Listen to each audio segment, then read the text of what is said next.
Now, the rest of the story. No man could have been more devoted to his own daughter than was Steve to baby Frances. For Steve was a bachelor. Frances was the daughter of his best friend. When Frances was born, Steve was there, sharing her daddy's anxious anticipation. When Frances was named, Steve smiled and said, "I think I'll call her Frank." When Frances needed a baby carriage, it was Steve who ran out and bought one. And thus were the childhood memories of little Frances Folsom filled with kindly, jovial Uncle Steve, a third parent of sorts, who happily engulfed her with dolls and toys and exciting stories, told as she sat perched on his knee. To acquaintances, this closeness made perfect sense. Steve's love for little Frances was grown from an even greater love for her father, Oscar Folsom. Steve and Oscar were law partners in Buffalo, New York, fishing buddies, drinking buddies. They even built a retreat for themselves on a small island in the upper Niagara, a cabin well-stocked with food and beer where they could relax on weekends.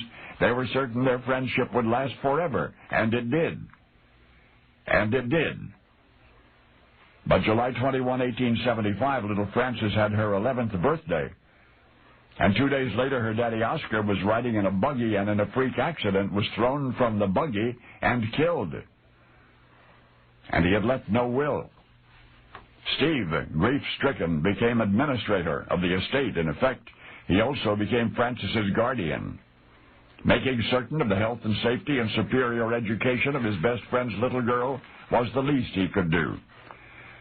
Well, Frances grew into a young lady of whom her real father would have been very proud. But now the pride was all Steve's. When Frances entered Central High School in Buffalo, Steve was there encouraging her to be a good student. "My little schoolgirl," he would sometimes introduce her, and her dark eyes would flash with a self-conscious, dimpled smile. When Frances was accepted at Wells College, Steve occasionally wrote advice to her and regularly brightened her room with fresh flowers. And the respect and the admiration and the affection that he felt for her was returned. Ever since Frances was small, Uncle Steve had been her hero, a wonderful, honest, highly principled man who slew modern-day dragons, who made the world a better place for his presence in it. So, Frances was 21, and Steve was 49, when on Wednesday, June 2, 1886, she came to his home and there became his bride, and thus made history. For theirs was a lifelong love, one that began the day Frances was born, a happily ever after that always was. And this one thing more. The wedding of Frances and Steve was one of the only 2 times that a United States president has been married during his term of office, and was the only time that a president of the United States has ever been married in the White House. At first, Washington society must have wondered how President Stephen Grover Cleveland, how he ever became involved with such a young woman. Well, now you know, because now you know the rest of the story. And now, the rest of the story. You know, love is a peculiar thing. It's hard to define, though poets through the ages have tried. Love doesn't always make sense to people on the outside looking in, as is the case with Grover Cleveland and Frances Folsom. Frances Clara Folsom was born in Buffalo, New York in July 1864 to Oscar and Emma Folsom. There is no way to know when Grover Cleveland and Oscar Folsom became close friends, but they knew each other at least as early as 1860 when they served on a Constitution and Bylaws committee together. At the time of Frances's birth, Grover and Oscar were serving together on the Democratic Union Association. Oscar is vice president and Grover on the executive committee. When Frances was born, Grover purportedly bought her baby carriage. She grew up calling Grover Uncle Cleve. Now, by August 1869, Oscar and Grover were 2/3 of the Lanning, Cleveland, and Folsom law firm. In the following year, Oscar helped Grover secure the nomination for sheriff of Erie County, New York, an election Grover won by a slim margin. Grover served as sheriff for the 2-year term, then returned to working as an attorney. During this time, Grover became involved in an intimate relationship with the widow, Maria Halpin, but we'll get back to her in a moment. On Friday night, July 23, 1875, Oscar Folsom and Warren Miller were returning to Buffalo after visiting a friend on nearby Grand Island. Grover Cleveland had planned to meet with Oscar the same evening and was waiting his return. At about 7:45 p.m., Oscar was holding the reins when they approached a heavy box wagon parked with its back wheels much further from the curb than the front wheels. It was kind of parked catty-cornered.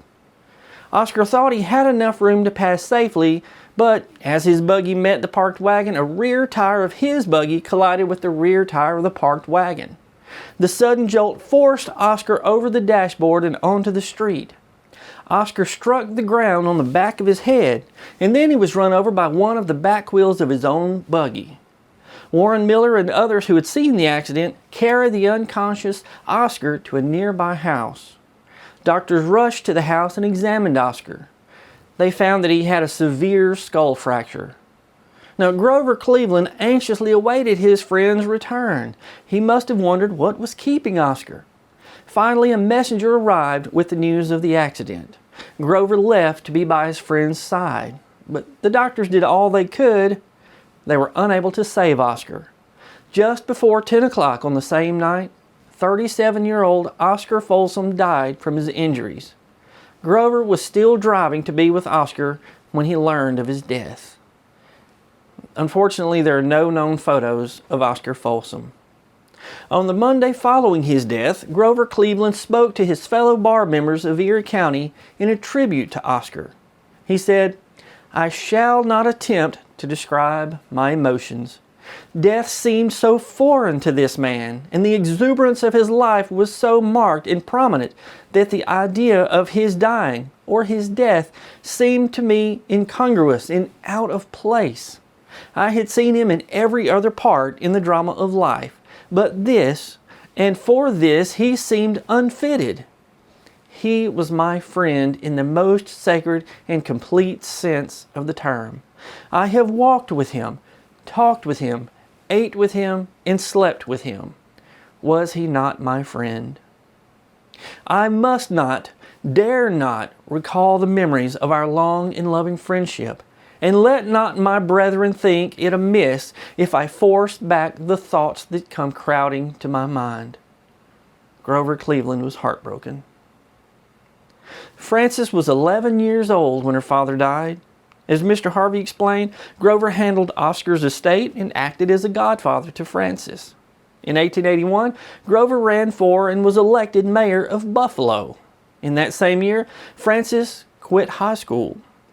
Now, Grover used his role as mayor of Buffalo to secure a high school diploma for Frances. She later attended Wells College in Aurora, New York. In November 1882, Grover ran for governor of New York and won in a landslide. 2 years later, 1884, Grover ran for President of the United States. The central issue of the election was corruption, but Grover had a stellar reputation. Well, that was until his political opponents learned about his relationship with Maria Halpin. Maria Halpin was born in 1836 and was a few months older than Grover. She was an experienced dressmaker, sales clerk, and department manager of a retail store. Her husband, Frederick Halpin, had died in 1865. During the 1884 campaign, Grover's political opponents learned that on September 15, 1874, Maria Halpin gave birth to a son purportedly named Oscar Folsom Cleveland in honor of Grover's friend, Oscar Folsom. I say purportedly because the child was eventually sent to an orphanage where he was later adopted by Dr. James Edward King. The child was renamed Dr. James Edward King, Jr. Now let's take a closer look at this. Grover's political opponents claimed that Grover Cleveland's lover gave birth to a love child in 1874, which was named Oscar Folsom in honor of Grover's friend, who had died in the horse and buggy accident. Well, Oscar Folsom's accident happened 10 months after that child was born. Although Maria said there was no doubt of the paternity of the child, she denied the child was ever named Oscar Folsom. Now, Grover admitted to voluntarily paying child support to Maria. In November 1884, Grover narrowly defeated James G. Blaine for the office of the president. Grover invited Frances and her mother Emma to attend his inauguration, but Frances was unable to attend because of her college examination schedule, but she visited later that month. The romance between Grover and Frances is said to have begun during that visit. In June 1885, Frances graduated from Wells College and embarked on a European tour the following year. In April 1886, while in Italy, 22-year-old Frances Folsom announced that she was engaged to marry 49-year-old President Grover Cleveland. They were married on June 2, 1886, in a ceremony at the White House, just as Mr. Harvey explained. When Grover Cleveland lost the 1888 election to Benjamin Harrison, Frances prepared to leave the White House.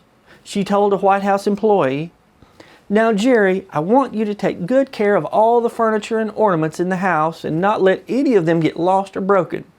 I want to find everything just as it is now when we come back again." 4 years later, in 1892, Grover defeated Benjamin Harrison and became the first U.S. president to serve non-consecutive terms. That feat was not repeated until Donald Trump was elected president for a second non-consecutive time in 2024. Frances and Grover had 5 children together, one of which was born in the White House. On June 24, 1908, 71-year-old Stephen Grover Cleveland died of heart failure at his home in Princeton, New Jersey. He and Frances had been married for 22 years. On October 29, 1947, Frances was in Baltimore, Maryland, celebrating her son, that's Richard Cleveland's, 50th birthday. She decided to take a nap around noon and never woke up. 83-year-old Frances Clara Cleveland died in her sleep.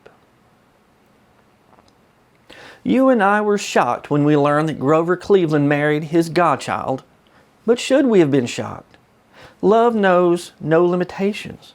Love doesn't care how much money we have in the bank. Love doesn't care about color, nationality, or, as we learned in the case of Grover and Frances, love doesn't care about age. It is we who put limitations on love, don't you think? I'm Brad Dison. Thanks for watching. And now you know the rest of the story.